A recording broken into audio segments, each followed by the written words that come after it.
Hi everyone. So today's lesson and this week's lessons are going to be based on simultaneous equations. I know we did a little bit of this before the Christmas holidays, but I'm aware that not everybody's done it, and that the method that we did before Christmas might not have suited you. So it's entirely up to you which method you choose.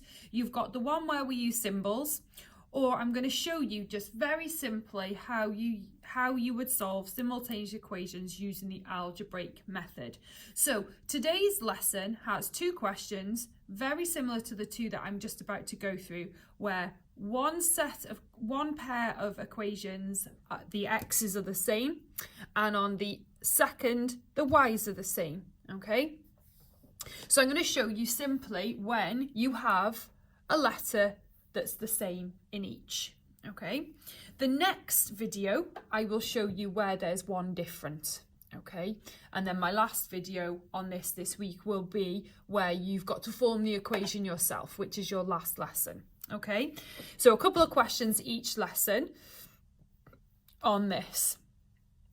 So the idea is that two of the letters need to be the same, which we have got here, and what we need to try and do is that same thing as what we talked about in class, is looking at what's different and what's the same. Well, these are the same, so I can take them away from each other.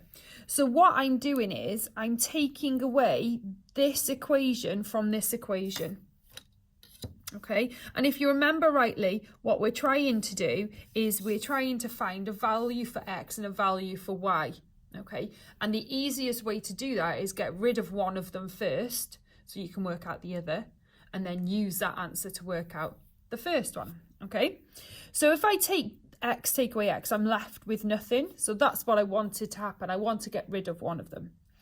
So then I've got 5y take away 3y, which is my 2y. And then I've got 15 take away 11, which is 4. So what I know now is that 2y's are equal to 4. So if I want to know 1y, I use my understanding of solving equations. So I would know I need to divide each side by 2 to make sure that they balance. So y is equal to 2. Okay, so I've solved one already. So now what I'm going to do is I'm going to use this value and I'm going to substitute it into one of the original equations. Now, it doesn't matter which one you pick. I am going to choose the second one because it's smaller than the first one, but it doesn't matter. So I'm going to write use x plus 3y equals 11. So I've got x plus, the 3y means 3 times y, doesn't it? Okay. I know that y is 2, so I'm going to replace the y with 2. Okay, so I know that x plus 6 is 11. So to work out my x now, I'm going to take 6 from each side. So x equals 5. So I have solved the simultaneous equations now. I've got y is 2 and x is 5. Okay, so let's have a look at the other one. We're going to use the same method. So we look at what's different and what's the same. Okay, you can ask yourself that question every time. So what we've got the same here this time is the y's. Okay, so I'm going to do the same process of taking away like we did on this one, except this time we're going to work out x first. Okay, that's the only difference.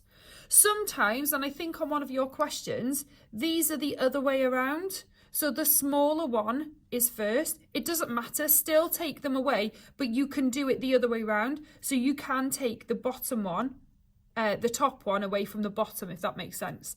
So if 4x was under here, I would still just do 4x take away 2x. Okay, I wouldn't drop into negatives, all right? So 4x take away 2x equals 2x. I've got nothing there. Equals 20 take away 16 is 4. So I'm left with 2x equals 4. So I've got the same as what I had over here, really. So I'm going to divide each side by 2. So it leaves me with x equals 2. So that's my first part. Okay, I'm going to show you that it doesn't matter whether I use the smaller equation or the bigger equation. So I'm going to use the bigger one this time. So I'm going to use 4x plus 3y equals 20.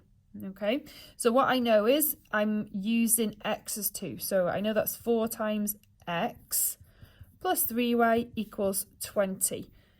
And what I did last time was I replaced the x with the y with 2, and I'm doing the same on this one, but I'm replacing x with 2 this time.